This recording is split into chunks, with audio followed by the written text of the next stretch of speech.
Le 4 juin 1944, Radio Londres diffuse le deuxième vers de Paul Verlaine pour annoncer le débarquement. Ça doit être 1h ou 2h du matin. Et d'un coup, en l'air, il y a des milliers de boules éclairantes qui éblouissent. C'est pour empêcher les Allemands de voir les avions. Il fait clair. On pourrait voir une aiguille par terre. Sur la mer, là-bas, on voit des bateaux alignés les uns derrière les autres. Ça pétarade dans tous les coins. Je m'appelle Louis, j'ai 13 ans.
À Paris, au début de la guerre, on nous distribue des masques à gaz. Et puis notre lycée est réquisitionné et quelques classes de filles sont transférées à Janson-de-Sailly. Pour éviter que l'on rencontre les garçons, ils sortent un quart d'heure avant nous, mais forcément, ils nous attendent à la sortie. À la récréation, on nous donne des bonbons roses vitaminés infects, parfois des bananes séchées. Pour les filles, c'est blouse obligatoire, avec le nom brodé au fil rouge, et bien sûr, le pantalon est interdit. Après, on s'habille comme on peut, d'autant qu'il fait pas chaud en classe. Maman me retaille des vêtements dans les siens, j'ai des chaussures à semelles de bois. On va au ciné tous les jeudis avec maman, c'est bien chauffé, et on voit 2 longs métrages et les actualités.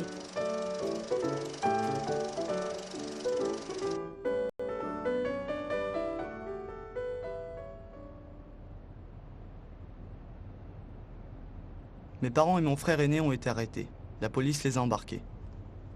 Ma petite sœur et moi, on nous place dans un internat. Au bout d'un moment, je comprends que dans la classe, chaque jour, par ordre alphabétique, il y a des enfants qui disparaissent et qui ne reviennent pas. Et c'est bientôt le G, l'initiale de notre nom de famille. Alors, en cachette, j'organise notre évasion. Et avec ma petite sœur, on réussit à s'enfuir. On retourne à l'appartement. Mais il n'y a personne. Et la concierge nous emmène à la gendarmerie. On va être envoyé avec d'autres enfants juifs, chez des paysans à la campagne. Le voyage en train dure longtemps.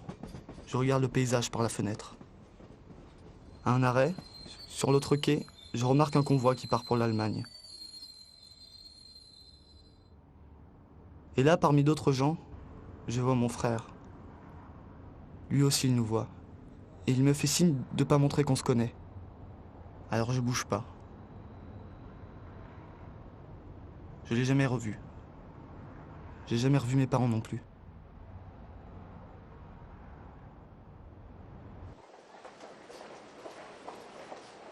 Sur la photo de classe, mon copain a mis son bras devant la poitrine, pour qu'on voit pas l'étoile jaune qu'il est obligé de porter.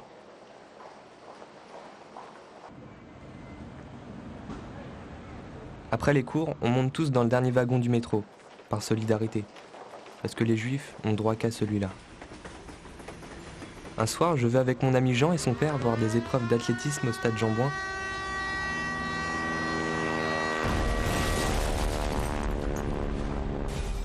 Les Alliés bombardent à nouveau Boulogne-Billancourt, à cause des usines Renault qui sont réquisitionnées par les Allemands.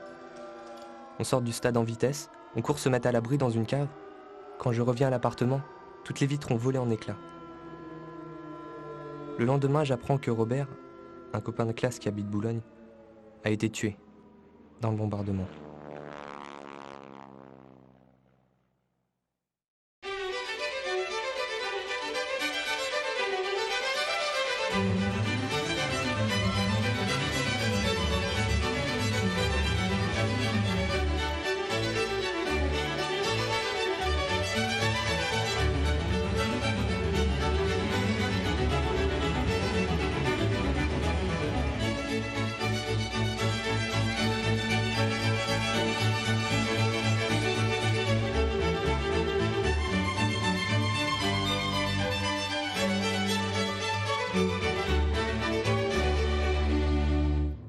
On est à table. Nous, les enfants, on n'a pas le droit de parler.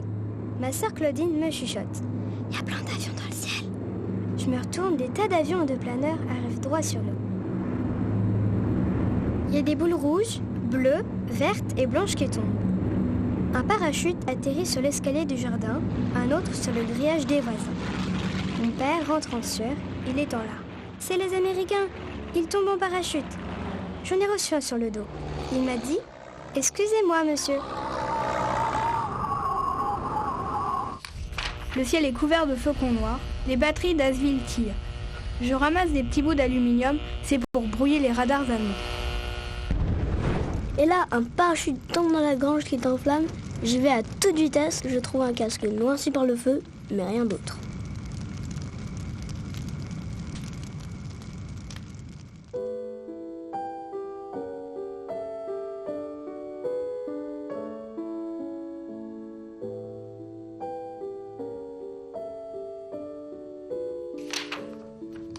On est 14 réfugiés dans une petite chaumière à Picauville. Le bruit des avions, c'est infernal. Ma petite sœur appelle papa. « Lève-toi, j'ai vu un avion tout à l'heure. Maintenant, il y en a 10, il y en a 20. » Des parachutes tombent de partout. Il y a un bruit terrible. Un C-47 s'abat à 200 mètres de la maison. Il y a des flammes et puis des cris. Personne ne bouge. T-minus 10, 9, 8, 7, 6, 5, 4, 3, 2, 1.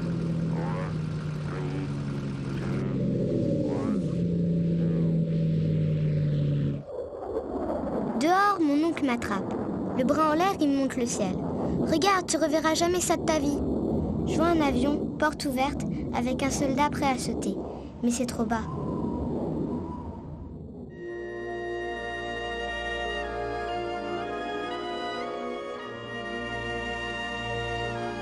On retourne à la maison vers 5 heures du matin.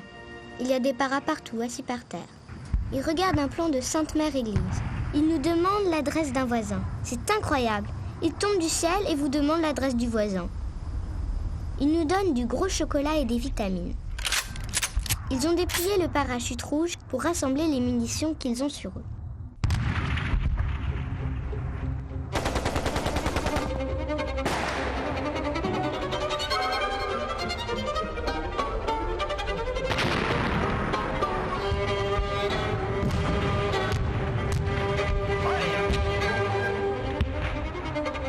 Les Anglais, ils tirent des bateaux. Ils veulent détruire les batteries allemandes à la guerre maritime. Mais le tir est trop long et un obus tombe sur la maison juste à côté. Avec le souffle, la fenêtre s'écrase sur le lit de ma petite sœur qui a 2 ans et demi. Elle a tellement peur qu'elle crie même pas.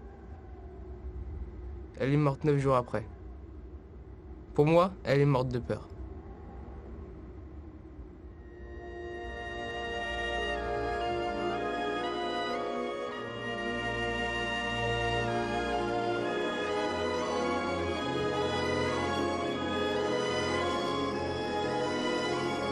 Les avions survolent tout le temps. Et les bombardements n'y arrêtent pas.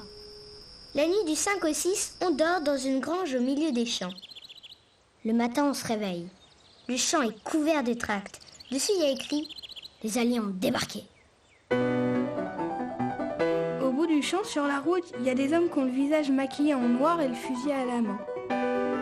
Ils ont un petit drapeau américain sur la manche de leur veste.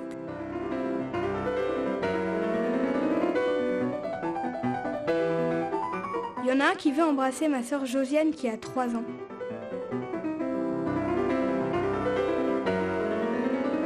comprend qu'ils veulent aller sur Pont-l'Abbé. Le 6 juin au matin, mon patron m'envoie porter son linge chez sa mère. Je tire la caisse à roulettes sur la route de Valognes. Je croise des paras. Les Allemands leur tirent dessus. Les balles nous sifflent aux oreilles. La mère du patron, elle me retient. Elle me fait un mot d'excuse pour mon retard. À 2h moins le quart, on vient de finir de déjeuner. On entend le bruit des bombardiers alliés. Une bombe tombe sur la maison. Je me retrouve la tête en bas dans le cratère. Un parpaing sur le dos. Ma petite sœur de 8 ans a disparu. Ma sœur de 13 ans est évanouie. Ma mère est blessée.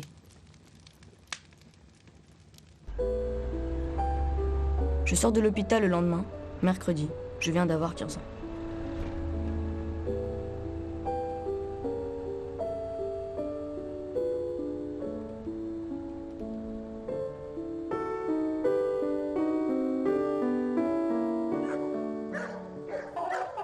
Maman étend du linge dans le jardin. J'entends la barrière qui s'ouvre et qui se referme. Je me retourne. Il y a un aviateur qui a du mal à marcher. Il fait signe à maman qu'il a faim. Elle lui dit que les Allemands sont pas loin. Alors il part en traînant la jambe. Et puis une patrouille allemande arrive. Un soldat hurle et pointe son fusil sur maman. Je crie très fort. Le soldat, il baisse son arme. Maman rentre en larmes.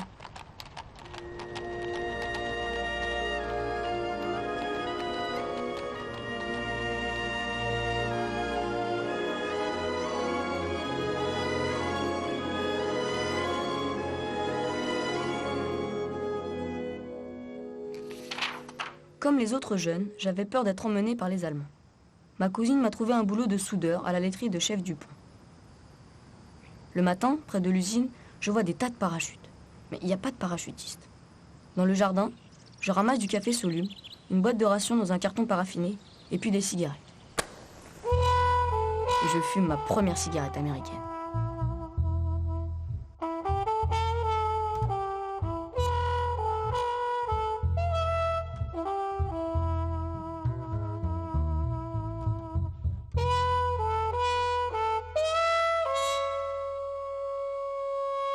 Je vois une torche qui pique vers le bas. Avec mon frère, on part à vélo pour voir. L'avion est encastré. Les aviateurs, ils sont morts.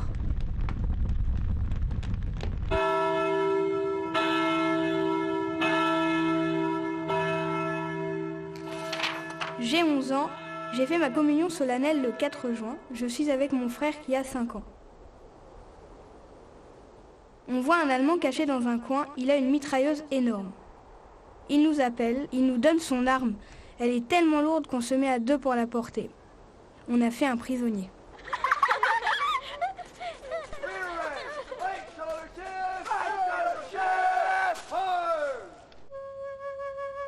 Je suis dans la promo d'école normale à Saint-Lô. La date du concours, c'est le 6 juin 44. À cause des tirs de la DCR, on nous fait sortir. Mais mon copain Lucien, lui, il reste couché parce qu'il a une angine. Au dortoir, il me dit: si les planeurs passent, tu m'appelles, je voudrais les voir. Dehors, les bombardements continuent. Le sol tremble. La fumée toute noire se dégage lentement. À la place du dortoir, il n'y a plus que des pierres entassées. Le lendemain, je rapporte le vélo de Lucien chez ses parents. Ils comprennent. J'ai 16 ans.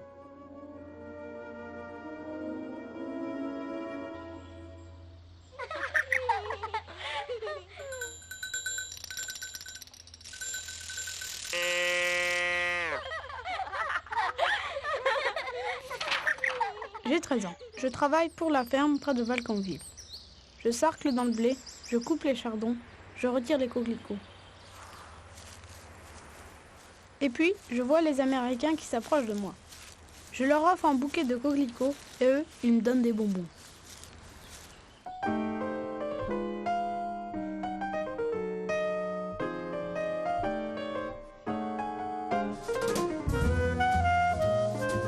Je vois les soldats qui arrivent de la gare.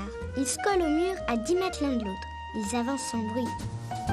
Ils ont des chaussures de saut en caoutchouc.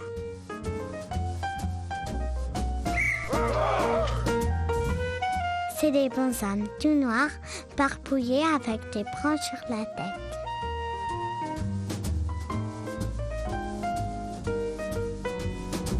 Des Américains entrent dans la maison. Ils nous demandent ce qu'on veut. Moi, c'est Colette, j'ai 10 ans. Ma mère montre mes genoux qui sont tout sales. Alors, ils nous apportent du savon et puis du pain brioché.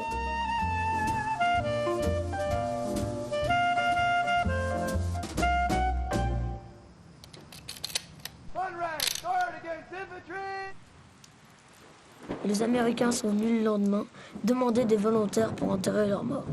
Nous, les enfants, on suit. On donne des coups de pelle. Moi, je regarde celui qui casse en deux la petite plaque d'identité en métal que le soldat porte autour du cou. Il en garde une moitié et met l'autre dans la bouche du mort.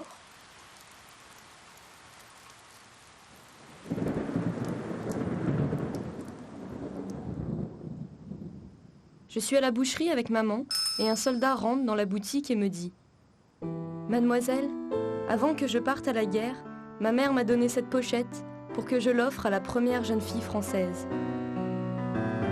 Et il me tend un mouchoir brodé avec des dessins bleus.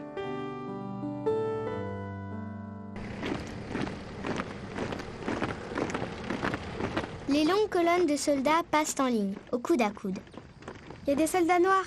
C'est que quand on en voit un pour la première fois, c'est vraiment noir. Ils nous donnent du pain brioché, des cigarettes, des chewing-gums. Moi, j'ai 5 ans. Le chewing-gum, je sais pas ce que c'est, je l'avale. Les grandes, elles, ils envoient des fleurs. Pas des bouquets, une fleur.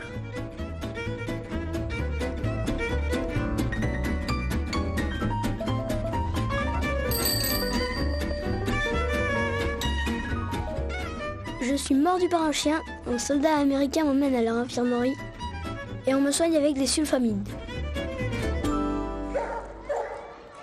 Moi j'ai 11 ans. On a demandé aux grands d'apporter à l'école des bidons pour pouvoir amener de l'essence au char. Une nuit, il y a le feu au dépôt. Après, il n'y a plus d'école.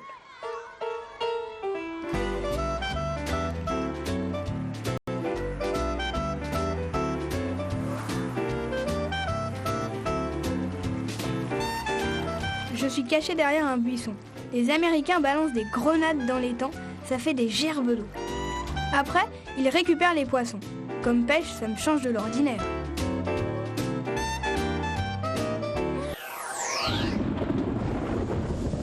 Moi, je tire des tas de cartouches, je fais exploser des mines et des grenades.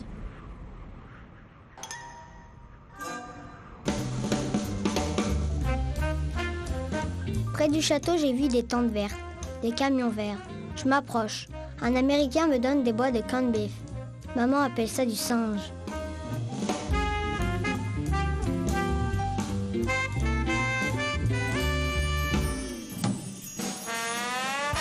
Ce soir, il y a un spectacle sous une tente installée dans le village.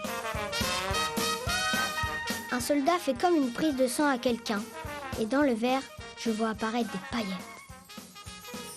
Je suis soufflée, j'ai 9 ans.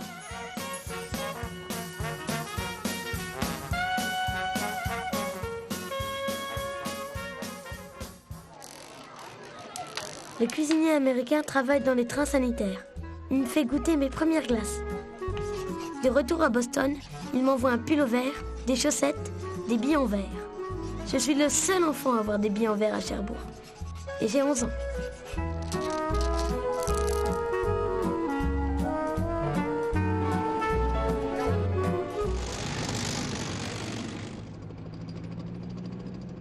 Les Américains cherchent des jeunes pour servir d'aide de camp. Avec mon frère, on est embauchés, on part avec eux dans le camp des correspondants de guerre. On s'occupe du matériel. À Bagnols-sur-Orne, on couche à l'hôtel. L'ascenseur, l'électricité, c'est la première fois que je vois ça.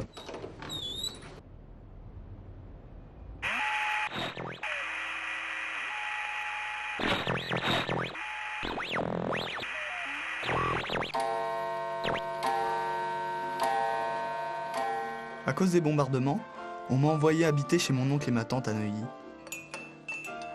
Depuis le débarquement, on suit à la radio la progression des Alliés. Et avec mon oncle, on plante des petits drapeaux sur une carte de France. Je suis en première, au lycée Claude Bernard. Notre prof de français latin-grec est souvent absent. Et puis on ne le revoit plus du tout. On apprend qu'il était résistant. et qu'il a été tué en libérant sa ville natale. Je m'appelle Michel, j'ai 16 ans. Dans ma rue, il y a une barricade, et elle est juste sous ma fenêtre. Quelques jours avant la libération, on se téléphone beaucoup, et on entend tout le monde. Toutes les communications se mélangent, chacun raconte les nouvelles de son quartier. Le 26, papa m'emmène voir le défilé avec le général de Gaulle sur les Champs-Élysées.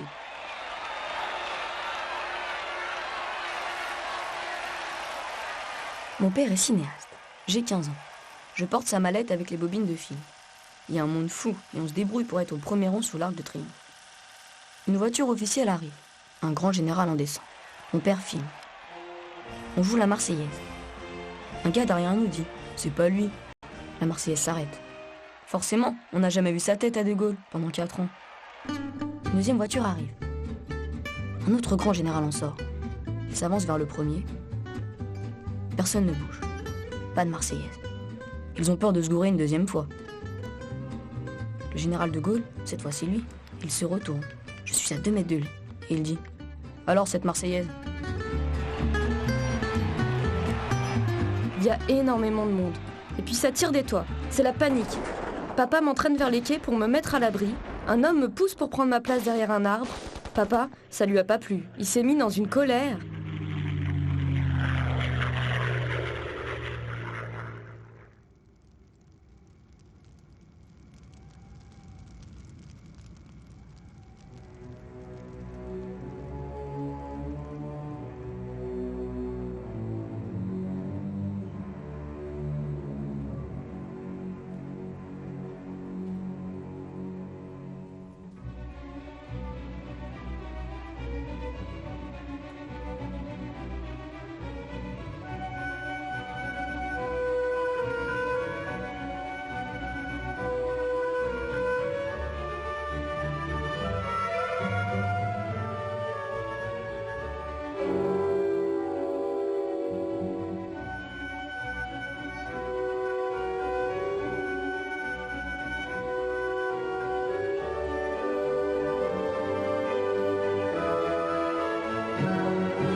Ce soir-là, nous sortons avec maman, parce que papa n'aime pas les balles. Il y a des balles partout. Un jeune Américain vient m'inviter à danser. J'ai 15 ans et je ne sais pas très bien danser. Je demande à maman si elle veut bien, et en souriant, elle dit que oui. Alors je danse avec lui. Il me dit qu'il a 19 ans, qu'il s'appelle John. Je réponds, moi c'est Colette. Il m'invite plusieurs fois, et puis maman dit, bon, maintenant nous rentrons. À la fin des vacances, nous retournons à Tourcoing et je reprends le lycée. Un jour, on sonne. C'est John qui a trouvé notre adresse. Mes parents lui proposent de rester pour dormir.